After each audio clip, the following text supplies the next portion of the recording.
Que a graça e a paz do nosso Senhor e Salvador Jesus Cristo esteja sobre a sua vida essa noite, amém? Esperar os irmãos aqui do louvor se posicionarem.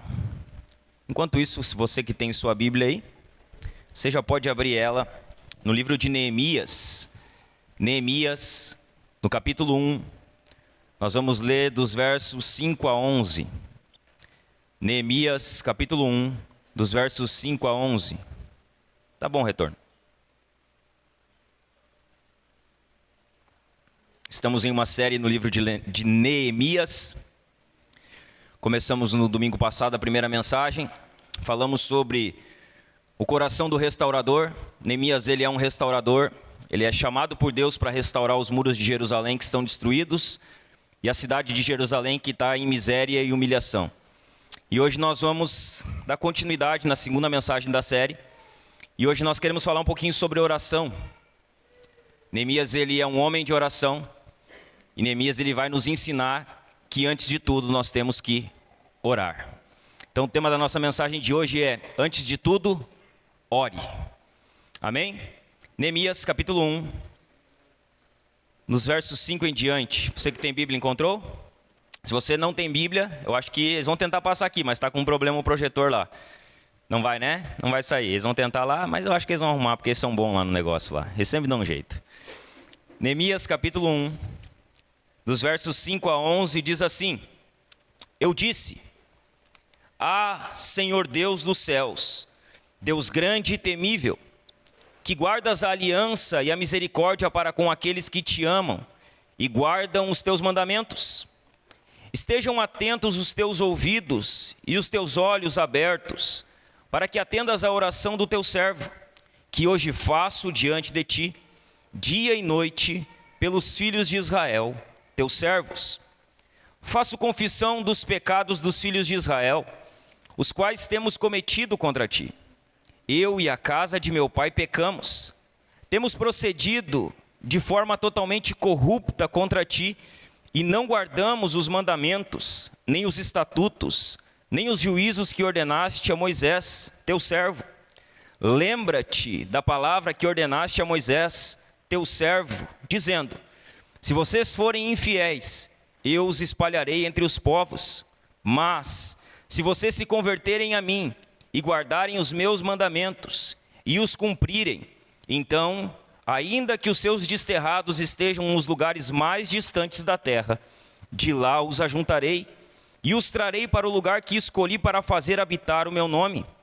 Estes ainda são teus servos e o teu povo que resgataste, com teu grande poder e com a tua mão poderosa. Ah, Senhor, estejam atentos os teus ouvidos à oração do teu servo e à oração dos teus servos que se agradam de temer o teu nome. Faze com que o teu servo seja bem-sucedido hoje e encontre misericórdia diante deste homem. Nesse tempo, eu era copeiro do rei. Hoje nós vamos falar então um pouco sobre a oração e sobre o que Neemias vai fazer antes de restaurar os muros. Antes de tudo, nós devemos orar, irmãos. A nossa primeira decisão sempre deveria ser a oração. Neemias, ele tinha uma obra que era humanamente impossível de ser concluída. Quando nós olhamos para os muros de Jerusalém, a restauração de Jerusalém, a restauração daquele povo, nós precisamos entender que aqueles muros, eles estão há 142 anos destruídos. As portas estão queimadas a fogo. O povo havia voltado do cativeiro, estava em miséria, em vergonha, em humilhação. Neemias, quando ele ouve a notícia dos seus irmãos, que nós falamos semana passada, que Anani, seu irmão, volta, alguns homens de Judá voltam, e dizem: olha, a cidade está destruída, os muros continuam destruídos, as portas foram queimadas a fogo, os nossos irmãos estão em miséria e vergonha.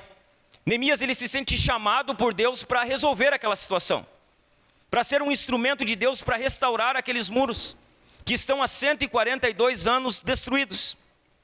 Como nós vimos lá brevemente na última parte da mensagem, nós vemos que o que ele faz é buscar o socorro de Deus.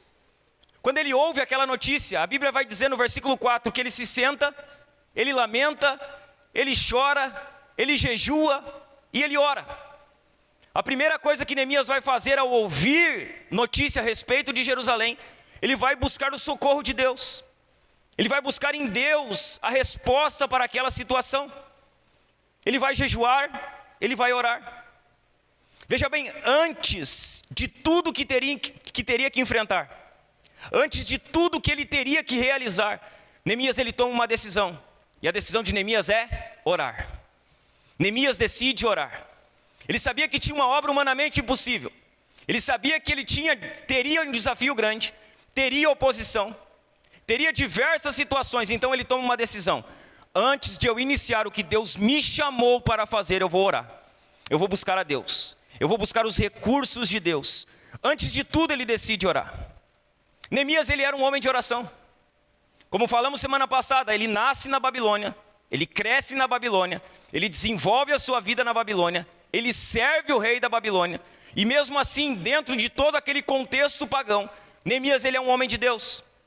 Neemias ele é um homem de oração. Ele está na Babilônia, desenvolve uma vida de oração.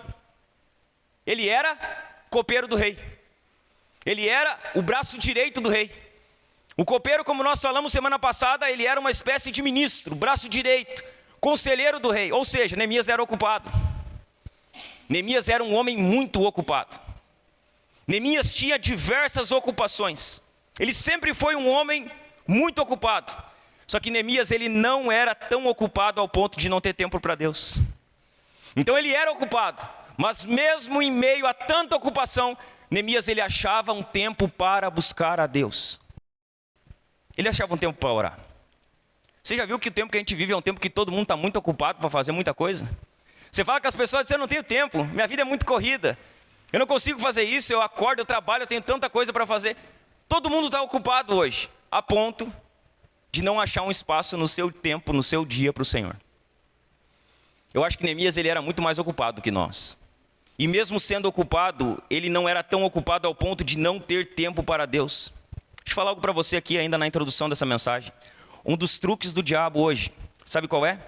É manter você tão ocupado, mas tão ocupado com o seu trabalho, com sua faculdade, com o seu lazer, com a sua academia, com o seu futebol, a ponto de você não ter tempo para buscar a Deus. Então o diabo enche você de ocupações. Você enche a sua vida de afazeres e de compromissos, a ponto de você não ter tempo para buscar a Deus.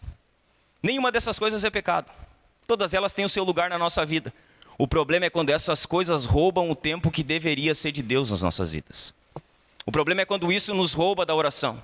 Quando isso nos tira do lugar da comunhão com Deus. Quando isso não nos deixa encontrar tempo para orar. Às vezes nós nos esquecemos, irmãos, o trabalho ele é uma bênção de Deus. Só que vocês lembram o que acontece no Egito? Quando o povo de Israel começa a clamar e a buscar a Deus, o que Faraó faz? Faraó manda dobrar as cargas. Faraó manda dar mais trabalho. Faraó diz, antes a gente juntava a palha, agora eles vão ter que fazer tijolo e juntar a palha. Às vezes tem coisas que nós olhamos como bênção e achamos que é Deus nos abençoando. E na verdade é o diabo nos enchendo de ocupação para nós não termos tempo para Deus. O diabo ele usa desse truque. Ele nos mantém tão ocupados com trabalho, com lazer, com academia, com futebol, às vezes até com a igreja. Às vezes até com a obra do Senhor. Para que a gente não tenha tempo para buscar a Deus. Para que a gente não tenha tempo para orar, para encontrar Deus no lugar de comunhão. Quando nós olhamos para Neemias, se ele não fosse um homem de oração, o futuro de Jerusalém não seria o que foi. Se Neemias não fosse um homem que orasse, talvez o futuro de Jerusalém teria sido outro. Ela continuaria em ruínas, ela continuaria em trevas. Neemias ele era um restaurador. Ele tinha um grande desafio pela frente. E olha que interessante isso. Os desafios de Neemias levam Neemias à intercessão. Os problemas que Neemias iria enfrentar colocam Neemias de joelho. As lutas, as batalhas, as dificuldades que Neemias tinha pela frente fazem com que Neemias se dobre diante de Deus. Que ele dobre os seus joelhos, que ele busque a Deus, que ele clame o socorro do Deus dos céus. Que ele esteja continuamente perante o Deus dos céus, que é o que ele vai dizer no fim do verso 4. Eu orei, jejuei e estive diante do Deus dos céus. Os problemas de Neemias colocaram eles de joelho. Os desafios de Neemias colocaram ele de joelhos diante do Senhor. Eu faço uma pergunta para você. O que os seus desafios têm feito com você? O que os seus problemas têm feito com você?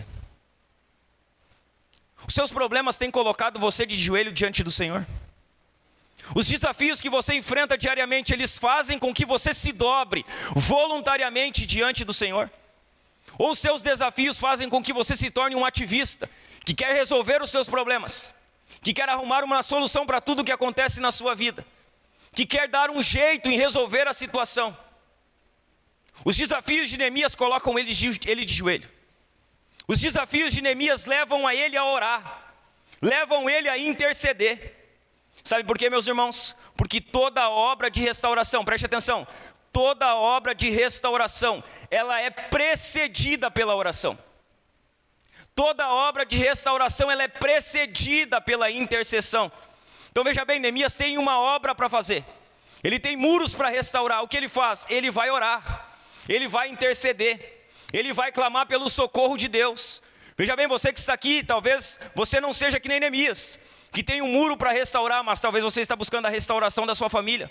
Talvez você está buscando a restauração do seu casamento. Talvez você está buscando a restauração do seu ministério. O que precede a restauração de todas essas coisas é a oração.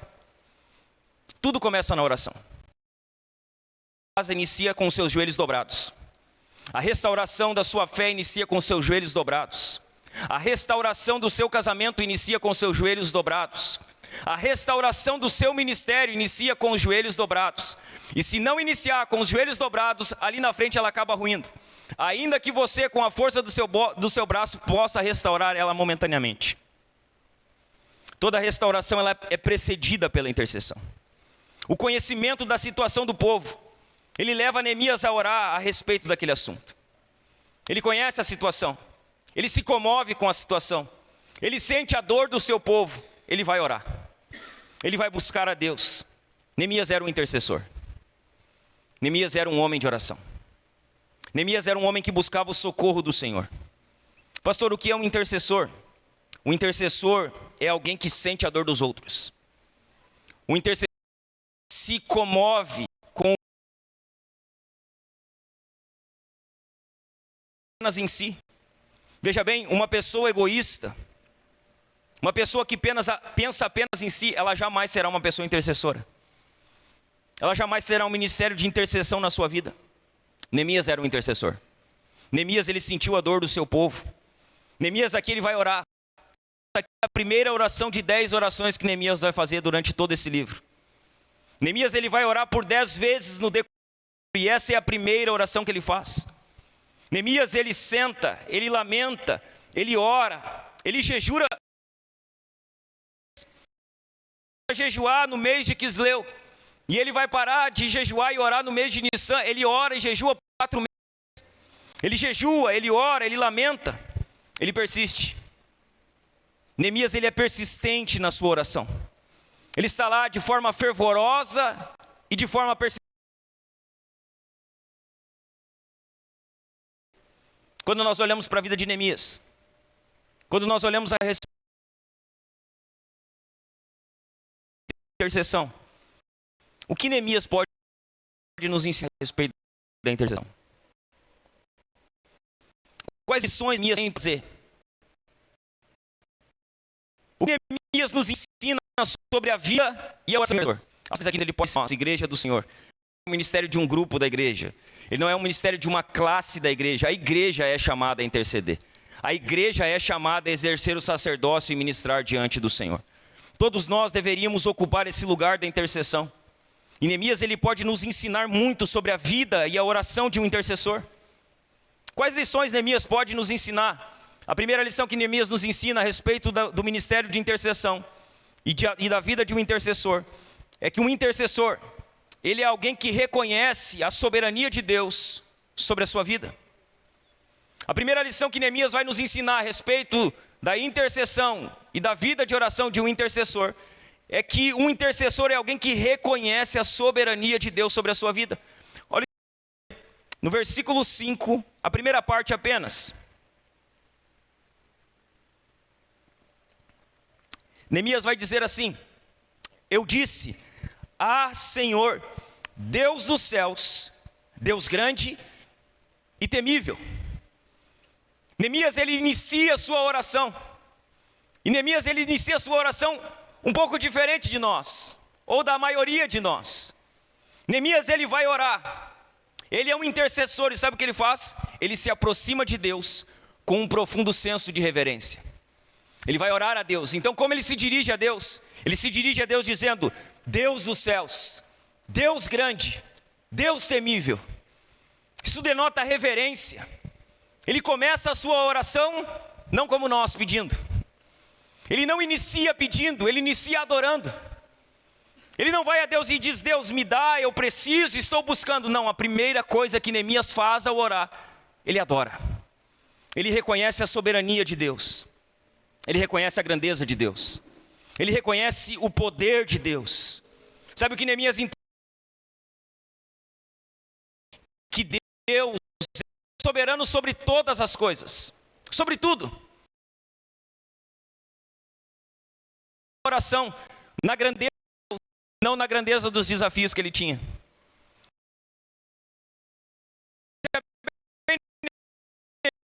Neemias não vai a Deus e diz: Deus, eu tenho uma missão impossível. Deus, eu tenho uma obra gigante para fazer. Neemias não foca no tamanho do problema, ele foca no tamanho de Deus. Ele não foca na grandeza do problema, ele foca na grandeza de Deus, no poder de Deus. Antes de focar na grandeza de seus desafios, Neemias, ele vai focar na grandeza do Senhor.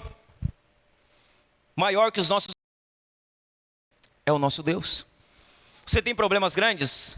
Você tem desafios gigantes? Deus é maior que isso. Deus está no controle disso. Deus, ele controla essa situação. Veja bem, meus irmãos, se você que está aqui hoje, se você está passando,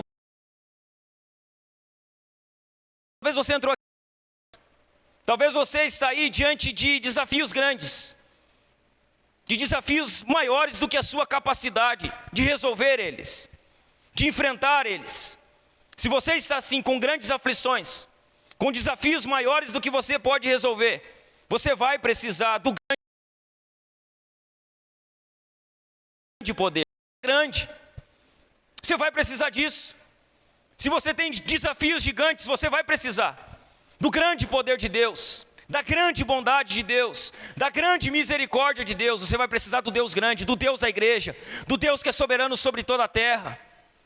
Você vai precisar desse Deus. Deixa eu falar algo para você.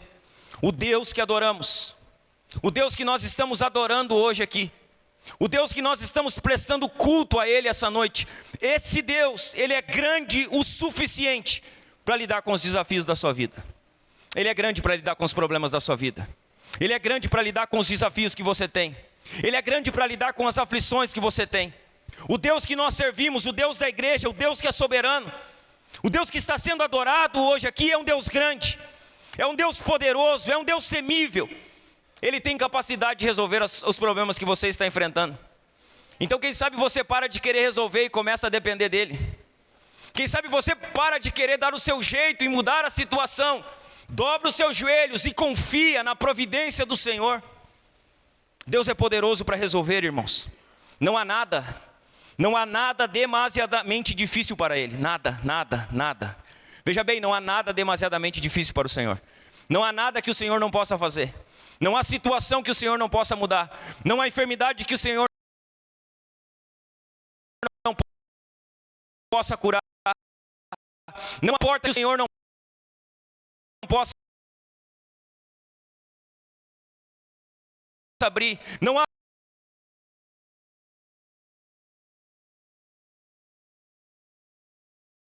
circunstância que o Senhor não possa. Vai diante de Deus, sabendo que Deus é onipotente, Ele é o Todo-Poderoso.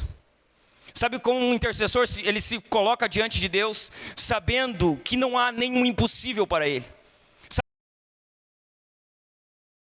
Infinitamente mais do que tudo aquilo que nós pedimos, do que tudo aquilo que nós pensamos, segundo o seu poder que opera em nós. Deus é poderoso. Deus tem poder para resolver qualquer situação. Não há impossíveis para Ele. Não há impossíveis para o nosso Deus. Não há situação irresolvível para o nosso Deus. Não há. Quanto maior Deus se torna para você, menor se torna o seu problema. Quanto maior Deus é na sua vida, menor se tornam os seus desafios. Quanto maior Deus se torna na sua vida, menor se tornam as suas lutas. Deixa eu falar algo para você que está aqui essa noite. Você serve um Deus grande, um Deus poderoso, um Deus temível, um Deus que é impossível na sua vida. O que é impossível para você? Qual sua ação é improvável de ser resolvida para você? Contra que você está lutando? Quais os desafios que você resolver essa situação? Deus é poderoso para mudar essa circunstância. O nosso Deus é poderoso para fazer. Ele é poderoso para fazer. O primeiro atributo de um intercessor é que ele se aproxima do Senhor, reconhecendo a soberania de Deus sobre a sua vida. Deixa eu fazer uma pergunta para você. Quando você ora a Deus, você adora Ele primeiro? Quando você dobra os seus joelhos para orar, você adora a Deus por quem Ele é? Você se dirige a Deus como Neemias se dirigiu: Senhor, Tu és grande, Senhor, Tu és poderoso, Senhor, Tu é o dono da minha vida, Senhor, Tu estás no controle de toda a situação. Se nós pararmos para fazer um paralelo aqui com a oração do Pai Nosso, qual a primeira coisa que Jesus fala na oração do Pai Nosso?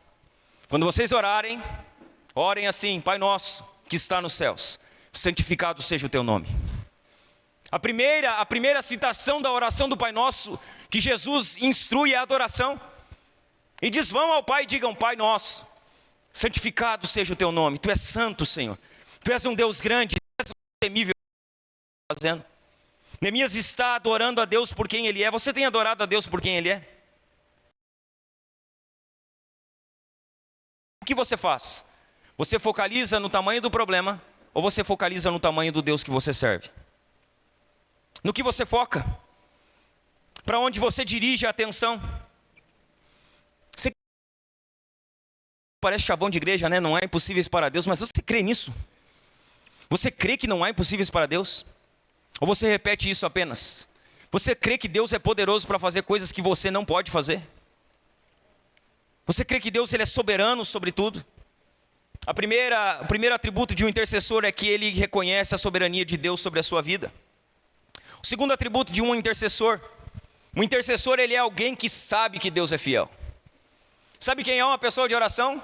Ela sabe que está orando a um Deus soberano e a um Deus que é fiel, a um Deus que não mente, a um Deus que não engana, a um Deus que, quando Ele faz as suas promessas, Ele cumpre as suas promessas. Um intercessor é alguém que sabe que Deus é fiel. Neemias sabia disso.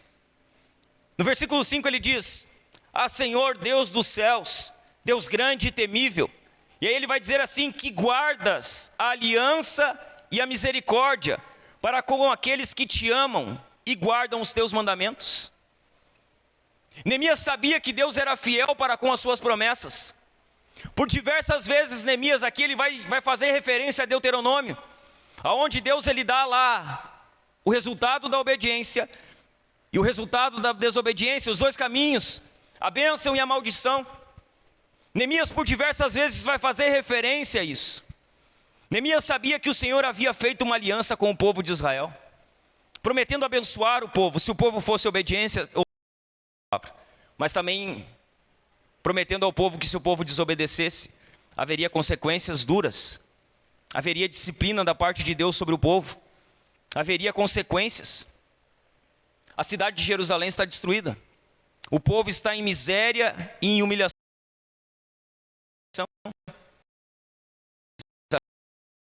Diante de outros deuses.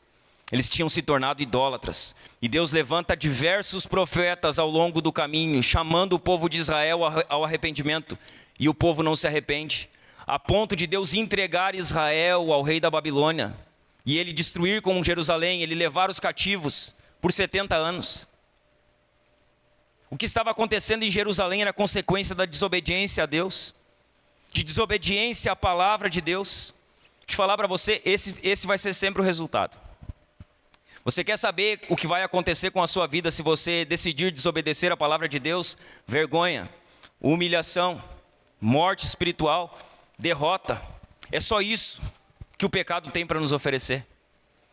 O povo desobedeceu, estava humilhado. Esse sempre será o resultado da desobediência ao Senhor e à sua palavra: destruição, humilhação, miséria.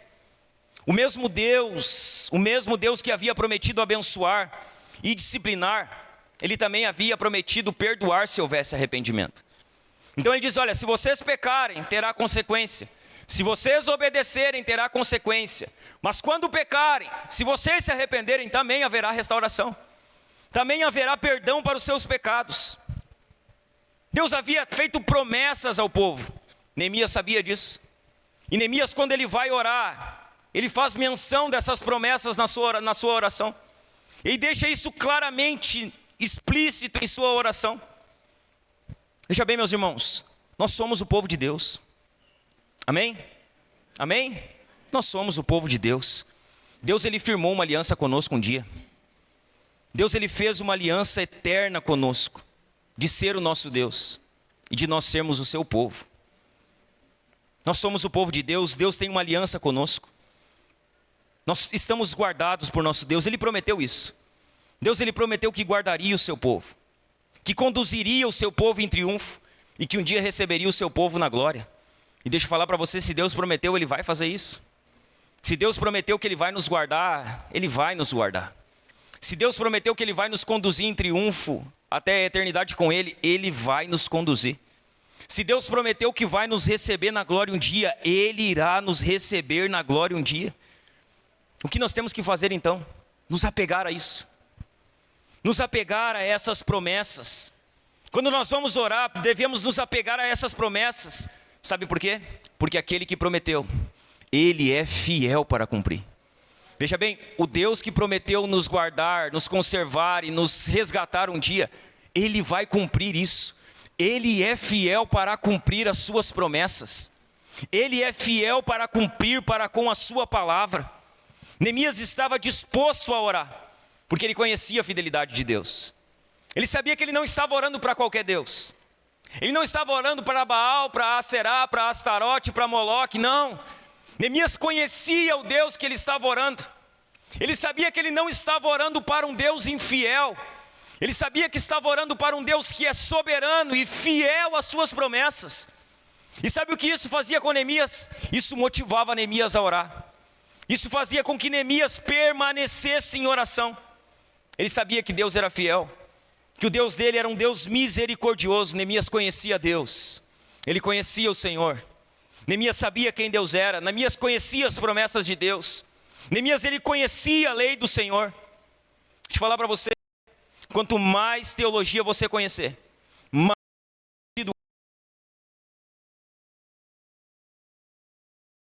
você, quanto mais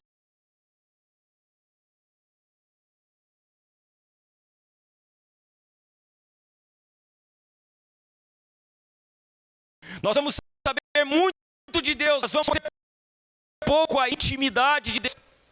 Quanto mais você é com a oração, mais você deve orar. A teologia deve levar à adoração e à oração. Do contrário, ela não está cumprindo o seu propósito. Do contrário, ela não está edificando a nossa vida. Segundo atributo de um intercessor, então, um intercessor é alguém que sabe que Deus é fiel. Terceira lição que nós podemos aprender com Neemias a respeito da intercessão, da vida de um intercessor, é que um intercessor é alguém perseverante na oração. Quem é um intercessor? Quem ora, mas não aquele que ora de vez em quando, é aquele que ora sempre. Aquele que está perseverando diariamente na oração. Olha o que Neemias vai dizer no verso 6, na primeira parte dele. Neemias vai dizer assim, se dirigindo ao Senhor: estejam atentos os teus ouvidos e os teus olhos abertos, para que atendas à oração do teu servo, que faço hoje diante de ti, dia e noite. Quando Neemias está orando, ele está orando de vez em quando? Não, ele está orando de dia e de noite. De dia e de noite. 4 meses, de dia e de noite, perseverando na oração. Um intercessor é alguém que persevera em suas orações. Neemias foi incansável em orar. Neemias foi um homem que ele importunou o Senhor. Sabe, ele incomodou o Senhor. 4 meses batendo na porta, pedindo. Neemias perseverou, ele importunou, ele foi incansável em suas orações. Neemias, ele orou continuamente, com perseverança, dia e noite ao Senhor por aquilo que buscava. Dia e noite, perseverando continuamente, todo dia, em todo tempo, dia e noite, fervorosamente. O intercessor, irmãos, é aquele que não descansa. Você quer saber se você é um intercessor? Você não descansa. Orar para você não é cansativo. Só que você não somente não descansa, você não dá descanso para Deus. Você fica ali importunando o Senhor.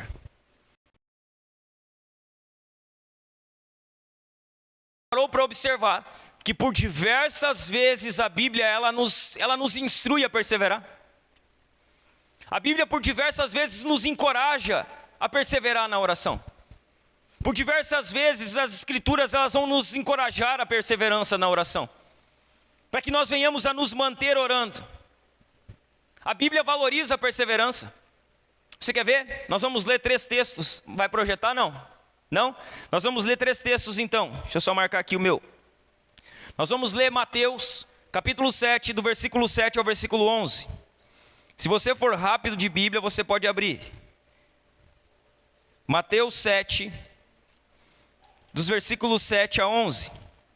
A Bíblia nos encoraja a perseverar na oração por diversas vezes. E aqui é o ensino do próprio Cristo. Olha o que Jesus vai dizer. Vai dizer assim: peçam e lhes será dado, busquem e acharão, batam e a porta será aberta para vocês. Pois todo o que pede recebe, o que busca encontra, e a quem bate a porta será aberta. Ou quem de vocês, se o filho pedir pão, lhe dará uma pedra? Ou se pedir um peixe, lhe dará uma cobra? Ora, se vocês que são maus sabem dar boas coisas aos seus filhos, quanto mais o Pai de vocês, que está nos céus, dará coisas boas aos que lhe pedirem. Então o que Jesus diz aqui, olha, você precisa pedir, buscar e bater. Só que Jesus não está falando aqui de pedir uma vez, de buscar uma vez e de bater uma vez. Jesus aqui está dizendo, olha, persevere, peça até que você receba, busque até que você encontre, bata até que a porta se abre. Jesus está incentivando a perseverança. Jesus ele vai falar sobre a perseverança de orar e ele vai contar a história de uma mulher. Abra comigo aí Lucas, no capítulo 18, no versículo 1. Lucas 18, no versículo 1.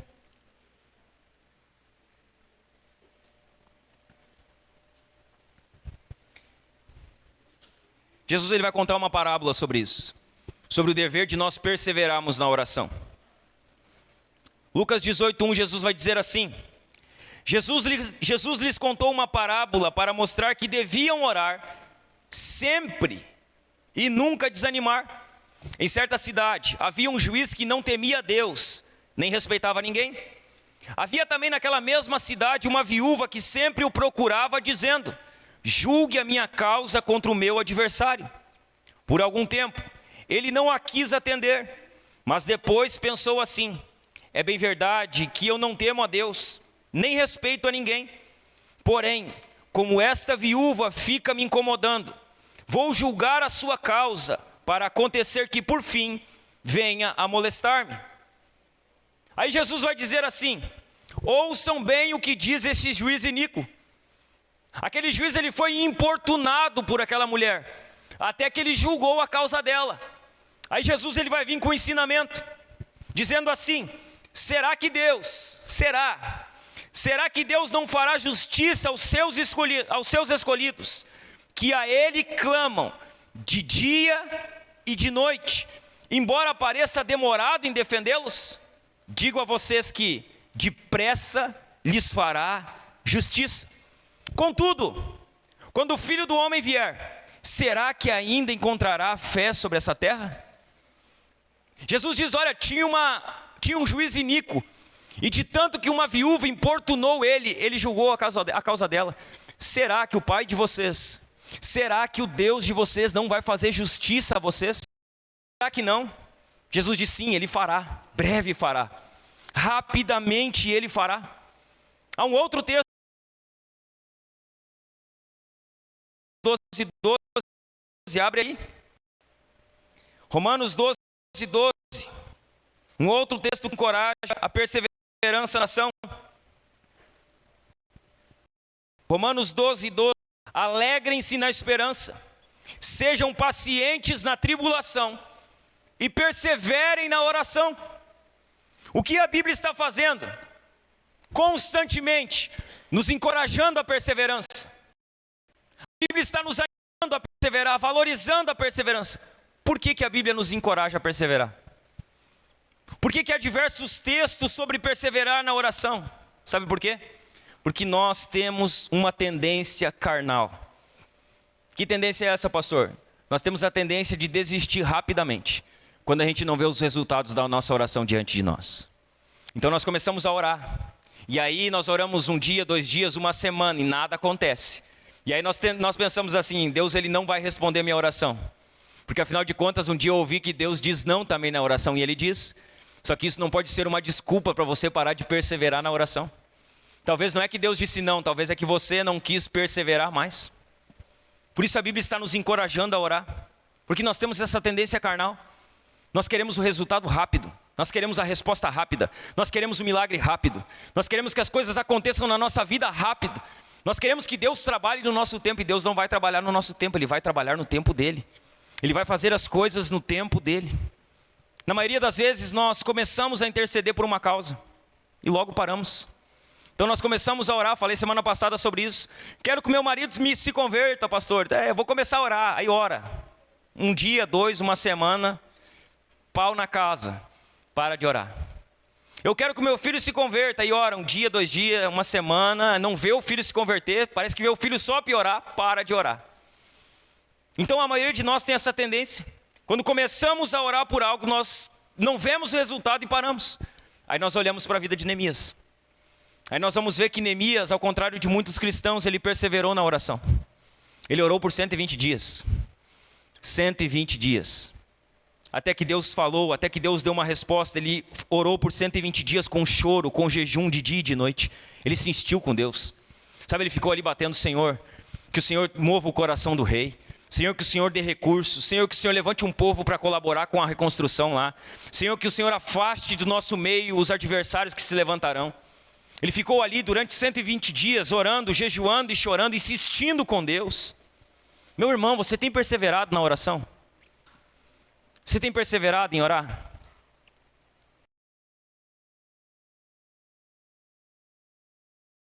Quando as coisas não acontecem próximas a você, deixa eu fazer uma pergunta para você. Quando foi a última vez que você gastou muito tempo na intercessão por uma pessoa? Quando foi? A última vez que você disse, eu preciso orar por essa pessoa, e você ficou ali orando por 1 mês, 2 meses, 3 meses, 1 ano por essa pessoa, quando foi a última vez que você gastou tempo orando por isso? Você que congrega aqui, quando foi a última vez que você gastou tempo orando por essa igreja? Intercedendo por ela? 1 mês, 2 meses, 3 meses, 4 meses? Quando foi a última vez que você intercedeu? Quando foi a última vez que você gastou tempo diariamente orando pela... Neemias vai nos ensinar uma 4ª lição a respeito da vida do intercessor.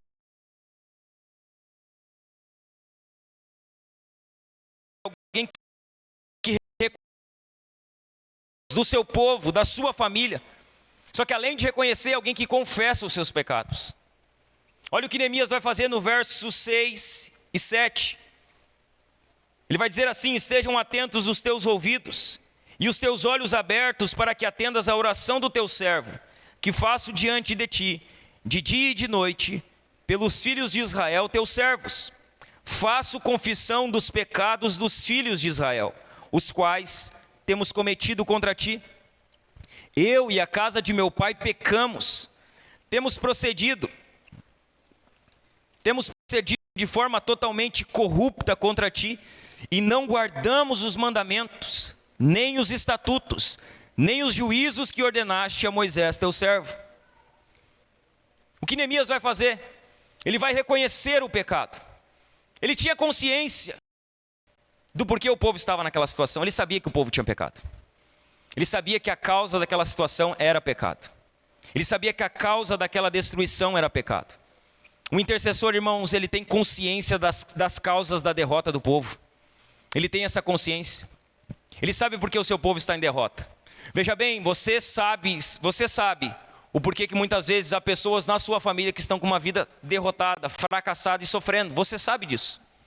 Você sabe o que levou elas a esse lugar. Nós sabemos o que leva o nosso país, a nossa cidade, a nossa nação à circunstância que se encontra. Nós sabemos os pecados que são cometidos aqui. O pecado era a causa do cativeiro. Deus havia entregado o povo ao rei da Babilônia. O pecado só produz isso. Só fracasso, derrota, vergonha e humilhação. Esse é o resultado do fracasso. A Bíblia vai deixar isso evidente. A Bíblia não esconde os pecados das pessoas. Pelo contrário, ela expõe esses pecados para que nós venhamos a aprender com eles. A Bíblia vai falar de Acã, que pecou contra o Senhor, que pegou os despojos de Jericó quando não era para pegar. E sabe o que aconteceu com Acã? Acã morreu apedrejado. Se fosse só Acã, tudo certo. Morreu Acã, morreu a esposa dele, morreu os filhos dele, morreu tudo que ele tinha. A Bíblia não esconde os pecados. Acã pecou e a sua família morreu apedrejada. Nós olhamos para Ofni e Finéias, filhos do sacerdote Eli, que pecavam, se prostituíam no templo, que comiam a carne antes dela ser. Quando eles vão para a batalha contra os filisteus, o que acontece? Eles acham que podem invocar a Deus. Eles mandam trazer a arca. O que acontece? A arca é tomada. Ofni morre, Finéias morre. A mulher deles, de Finéias, morre. Eli morre e 30 mil soldados morrem. Num dia, rapidamente. 30 mil pessoas morrem. O pecado de Davi, o que causou a Davi? A espada nunca se apartou da casa de Davi depois que ele pecou. Os filhos de Davi se mataram. Um filho de Davi abusou da própria irmã. O pecado ele só traz destruição. O pecado, irmãos, ele é uma mentira. Sabe por quê? Porque o pecado ele faz uma boa propaganda, ele oferece, ele diz assim, se você fizer isso aqui vai ser bom para você. Só que o pecado é uma mentira. Ele mente para você. Ele promete algo que não te entrega, sabe por quê? O pecado diz assim, se você fizer isso você é livre. Ele promete liberdade e entrega escravidão. É isso que o pecado faz. O pecado promete que se você fizer essas coisas você é alguém livre. Só que na verdade você se torna escravo daquilo e não consegue sair mais daquele lugar. O pecado escraviza, o pecado destrói. O pecado acaba com o ser humano. O pecado promete prazer e liberdade e sempre entrega escravidão e morte. A pior escolha que você pode fazer, meu irmão e minha irmã que aqui está, é viver uma vida em pecado. É a pior escolha que você pode fazer. Veja bem, a pior decisão que você pode tomar na sua vida é pecar deliberadamente, como se Deus não existisse. É a pior escolha que você pode fazer. Neemias, ele sabia que o povo estava naquela condição por causa do pecado. Eles haviam pecado. Sabe o que Neemias faz? Ele se identifica com o pecado do povo. Você prestou atenção como ele ora? Ele não ora dizendo assim, eles pecaram, os meus pais pecaram, os meus irmãos pecaram. Neemias ele não fazia parte do que estava acontecendo. Só que quando ele vai orar, ele diz, pecamos contra ti. Eu e a casa de meu pai pecamos. Nós desobedecemos os teus mandamentos. Nós não guardamos os teus estatutos. Neemias, quando ele vai orar, ele se identifica com o povo. Ele se identifica com o pecado do povo. Veja bem, irmãos, um intercessor se identifica com os pecados do povo. Era mais fácil para Neemias ter culpado os seus antepassados pelaquela situação. Ele poderia ter dito, não tem nada a ver com isso, Deus. Tá, eles que pecaram, a culpa é deles, eles que são os pecadores, mas Deus tem misericórdia deles. Não, ele vai se identificar com o pecado do povo. Ele faz totalmente o oposto. Sabe por quê, irmãos? Um intercessor, ele não é um acusador. Ele não vai diante de Deus para acusar ninguém. Ele vai diante de Deus para estender as suas mãos e orar de forma fervorosa a Deus para que Deus restaure aquela pessoa. Então Neemias ele não vai dizer, eles pecaram, eles estão assim. Neemias vai, estende as suas mãos e diz, Deus, nós pecamos. eu e a casa do meu pai, nós desobedecemos os teus mandamentos. A culpa é nossa. Você parou para prestar atenção? Quando Jesus ensina a oração do Pai Nosso, ela nunca é uma oração individualista, ela é sempre uma oração coletiva. Perdoa os nossos pecados. Perdoa-nos, Senhor. Neemias, ele se identifica com o pecado do povo. Ao se identificar com o pecado do povo, sabe o que Neemias faz? Neemias, ele é específico na sua confissão. Ele se identifica com o pecado, só que ele vai dar nome para o pecado. Ele não vai dizer assim: Senhor, perdoa porque nós pecamos. Nós pecamos contra ti, Senhor, perdoa-nos. Não, ele vai mostrar onde eles haviam pecado. Ele vai deixar de forma clara, específica, qual era o pecado. No verso 7, Neemias ele vai declarar os pecados. Temos procedido de forma totalmente corrupta contra ti.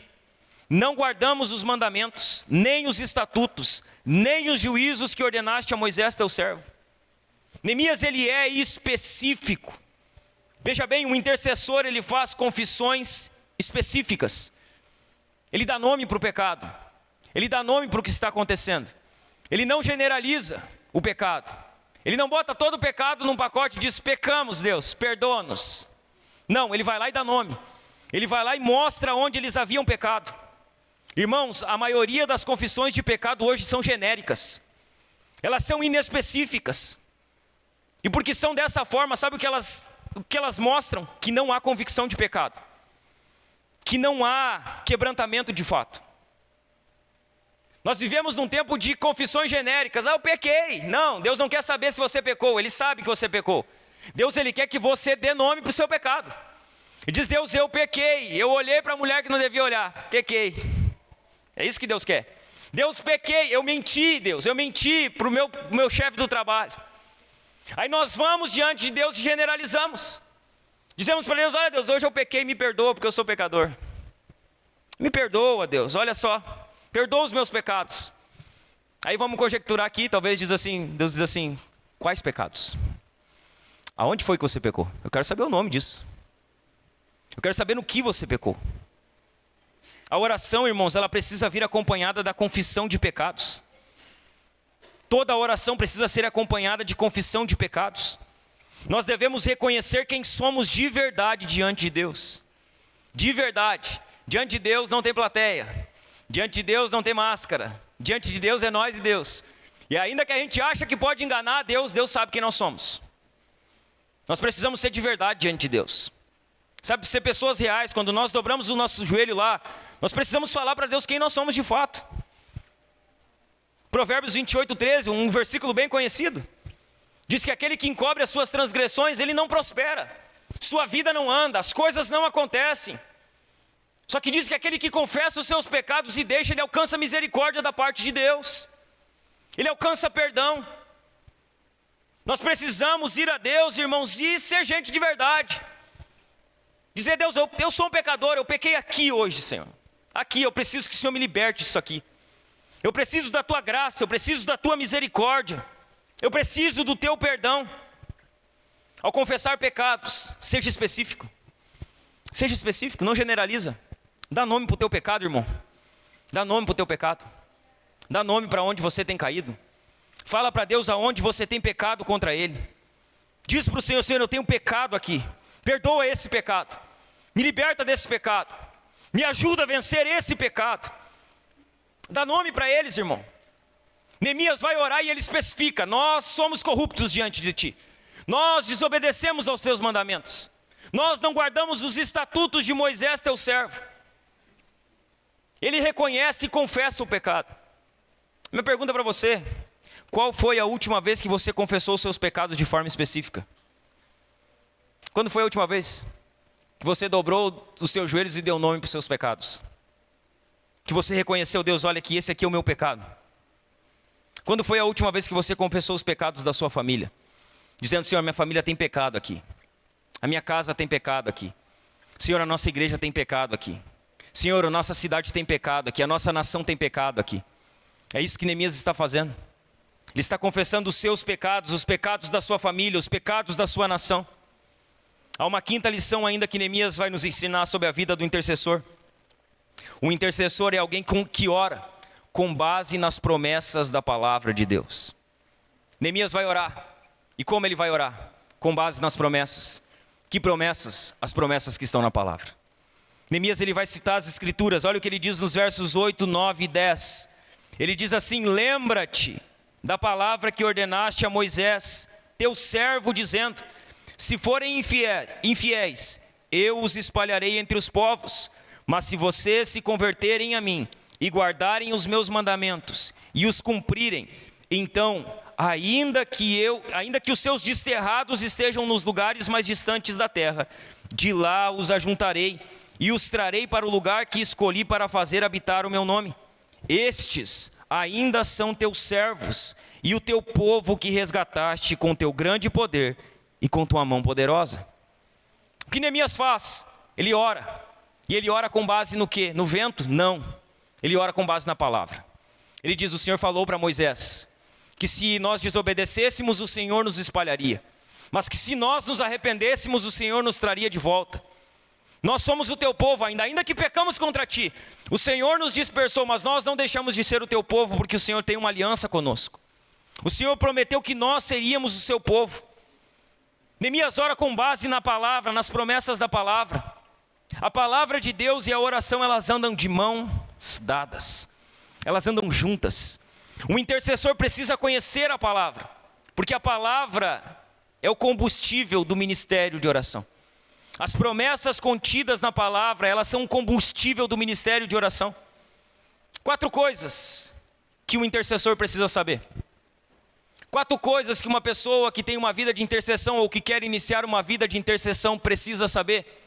A primeira delas, o intercessor precisa saber que Deus tem zelo no cumprimento da sua palavra. Veja bem, Deus, ele zela por cumprir a sua palavra. Neemias vai dizer: lembra-te da palavra que ordenaste ao teu servo Moisés. Lembra-te, Senhor, e não que Deus precisasse ser lembrado. Neemias apenas está fazendo menção da promessa de Deus. Quem ora com base na palavra de Deus, ora segundo a vontade de Deus. Deus, ele revela a sua vontade na palavra. Quando nós oramos com a palavra como base, nós estamos orando conforme a vontade de Deus. A palavra de Deus está expressa ali. E quando nós oramos com base na palavra, estamos orando segundo a vontade de Deus. As maiores orações da Bíblia, elas foram fundamentadas na palavra de Deus. Pare para orar como Neemias vai orar durante o livro de Neemias. Pare para orar, para analisar como Daniel ora no cativeiro. Pare para orar como Salomão ora quando constrói o templo. Pare para analisar as orações que os homens da Bíblia fizeram. Eles sempre citam as Escrituras. Eles sempre apontam para as promessas contidas na palavra de Deus. A oração eficaz é aquela que se baseia nas promessas de Deus.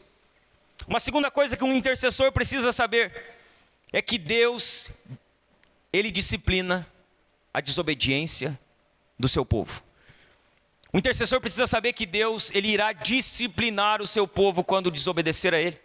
E Neemias vai fazer menção disso, dizendo: lembra-te da palavra do teu servo Moisés, que disses ao teu servo Moisés: se vocês forem infiéis, eu os espalharei entre os povos.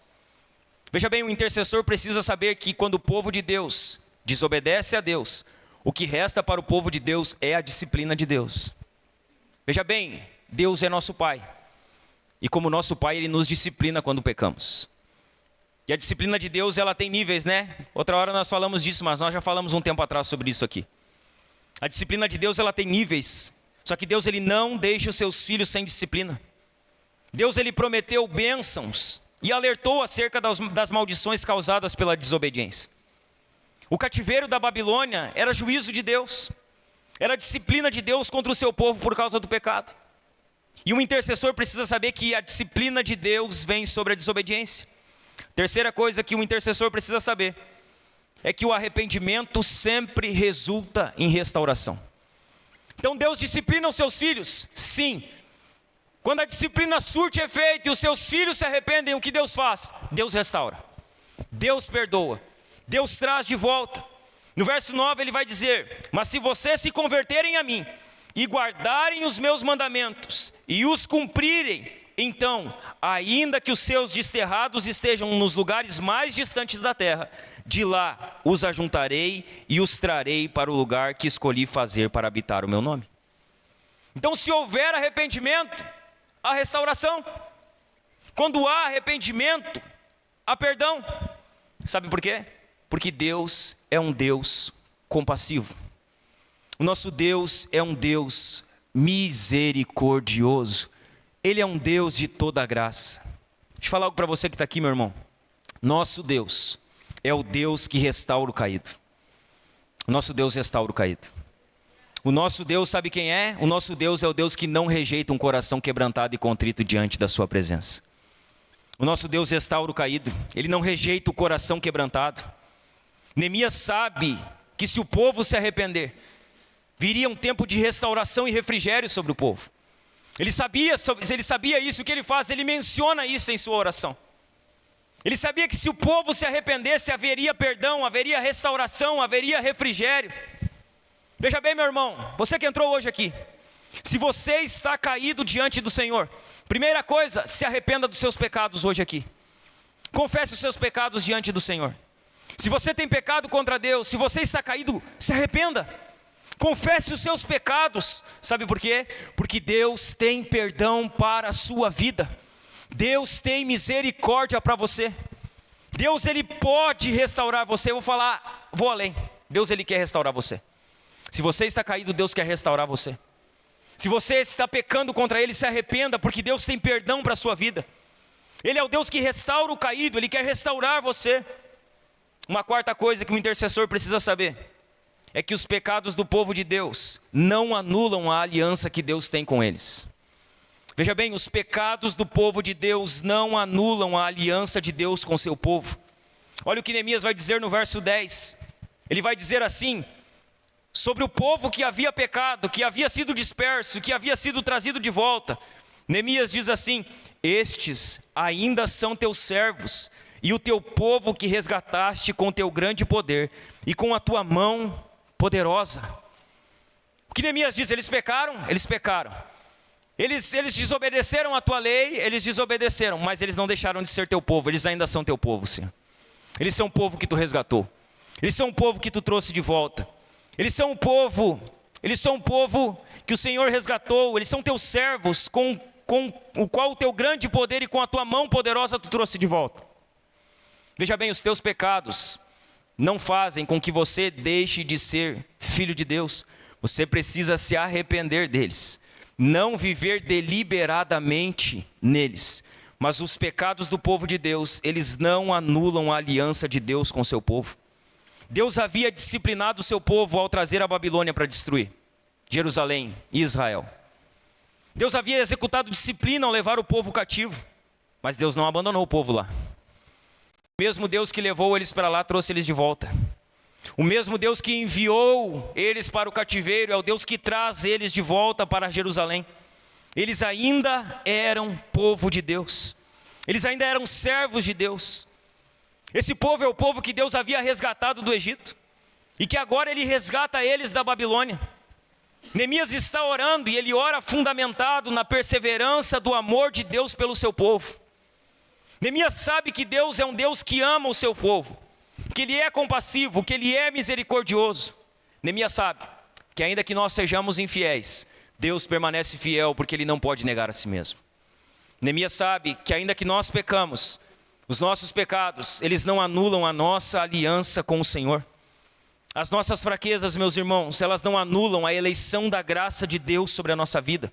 Elas não anulam. As nossas imperfeições, os nossos pecados, as nossas fraquezas, elas não anulam o chamado de Deus sobre as nossas vidas. Mesmo quando nós pecamos, nós não deixamos de ser o povo comprado por Deus com o sangue do seu Filho. Veja bem, você pecou, você precisa de arrependimento, mas você não deixou de ser povo de Deus. Você precisa de arrependimento apenas. Nós não deixamos de ser seus servos. Os nossos pecados não anulam a aliança de Deus para conosco. Eu encerro aqui, irmãos. Eu concluo a mensagem de hoje finalizando a respeito da vida de Neemias. Neemias nos ensinou aqui lições valiosas sobre a intercessão. lições valiosas sobre a vida do intercessor. Ele nos ensina que o intercessor é alguém que reconhece a soberania de Deus sobre a sua vida, que sabe que Deus é fiel, que persevera na oração e que conhece os seus pecados e o pecado do povo os confessando. Neemias nos ensina que devemos orar com base nas promessas de Deus. Neemias é um restaurador. Ele vai fazer uma obra poderosa para Deus. Só que antes de tudo, ele ora. Antes de tudo, ele gasta tempo na oração. Pela oração de Neemias, aquilo que era impossível se tornou real. Veja bem, era impossível os muros serem restaurados. Neemias orou e Deus fez. Era impossível que aquela obra acontecesse. Neemias orou e aquilo se tornou real. Sabe o que nós vamos ver daqui para frente? O coração do rei se abrirá. O rei Artaxerxes, ele vai deixar Neemias ir. Ele vai dar cartas para que Neemias vá. Ele vai dar suporte para que Neemias vá. Sabe o que vai acontecer? Daqui para frente, os muros vão ser levantados. Sabe o que vai acontecer daqui para frente? A cidade de Jerusalém vai ser reconstruída. Só que sabe o que precedeu todas essas coisas? A oração. Sabe o que fez o coração do rei se abrir? A oração. Sabe o que fez os muros serem restaurados? A oração. Sabe o que fez a cidade de Jerusalém ser reconstruída? A oração. A oração vem antes de tudo, irmãos. É pela oração que aquilo que parece impossível para você se tornará real. É pela oração. Há algo impossível para a sua vida? Deixa eu falar algo para você. Comece a orar e você vai ver Deus movendo os montes. Comece a orar e você vai ver Deus movendo a sua mão sobre isso. Há uma causa impossível para você? O nosso Deus é o Deus que resolve causas impossíveis. Ele resolve problemas insolúveis. A oração, ela abre os olhos para as coisas não vistas. Ela abre. Sabe o que são as nossas orações diárias? As nossas orações diárias, elas diminuem as nossas preocupações diárias. Veja bem, quando você começa o seu dia com oração, o seu dia será muito melhor do que você começar o seu dia sem oração. Será um dia totalmente diferente. As nossas orações diárias, elas diminuem as nossas preocupações diárias. Deixa eu falar algo para você encerrando aqui. Antes de tudo, meu irmão, antes de tudo, ore. Antes que seu dia inicie, ore. Antes que você resolva uma situação, ore. Antes que você tiver que tomar uma decisão, ore. Ore antes de tudo. Use a arma da oração que Deus nos entregou, ore. Ore por coisas grandes, mas ore por coisas pequenas. Há situações grandes que dependem da nossa oração, mas há situações pequenas que também dependem da nossa oração. Antes de tudo, ore.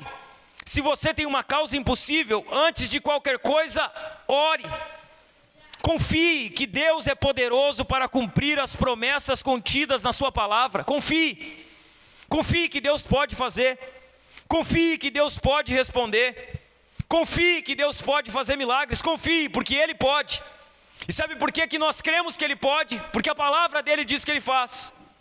Porque a palavra dEle diz que Ele opera coisas impossíveis. Deus pode responder às suas orações. Ele pode. Deus pode responder às suas orações. Ele tem respostas para as suas orações. Pastor, o que eu preciso fazer para Deus responder a minha oração? Você precisa orar. Você precisa orar. Deus responde às suas orações, mas você precisa orar. Você precisa dobrar os seus joelhos e orar a Ele. E aí Deus, Ele tem resposta para a sua oração, por isso nós precisamos orar. Deixa eu falar algo aqui para encerrar. Você pode fazer algo além de orar? Pode. Muitas coisas você pode fazer além de orar. Nós vamos ver que Neemias não apenas ora, ele age. Daqui para frente ele vai agir. Nós podemos fazer muitas coisas além de orar, mas nós não podemos fazer nada sem orar. Você pode fazer muita coisa além da oração, mas você não pode fazer nada sem oração. Veja bem, você pode ter sucesso, você pode ser alguém terrivelmente, fracassado, sem uma vida de oração. Mas você também pode ser alguém miseravelmente bem-sucedido sem uma vida de oração. Porque sucesso sem uma vida com Deus é fracasso. Você pode fazer muita coisa além de orar, mas você não pode fazer nada sem orar. Pastor, o que mais eu faço? Faz como Neemias. Ora, coloca a sua situação diante de Deus, mas faz algo além, se compromete. Sabe o que Neemias vai fazer? Ele vai orar. Só que ele não vai apenas orar, ele vai se comprometer com a sua oração. Ele vai dizer: Deus, olha, eu estou orando, a situação é assim, os muros estão assim, a cidade está assim, mas me usa para que essa situação seja mudada. Neemias, ele se compromete, ore também se comprometendo a ser parte da solução. Quando você orar por uma causa, orar por uma situação, orar por alguma pessoa, orar por alguma família, na sua oração diga: Deus, me usa para resolver esse problema. Deus, me faz um instrumento aqui na tua mão, eu estou disposto a fazer parte dessa solução. Eu estou disposto a ser resposta para esse problema. William Carey, o pai das missões modernas, ele vai dizer assim: espere grandes coisas de Deus, faça grandes coisas para Deus. Espere grandes coisas do seu Deus, porque o nosso Deus é um Deus grande, Ele faz coisas grandes. Mas Deus, Ele quer usar você para fazer coisas grandes para a glória do nome dEle. Antes disso, você precisa orar. Amém, meu irmão? Amém, minha irmã? Vamos nos colocar de pé?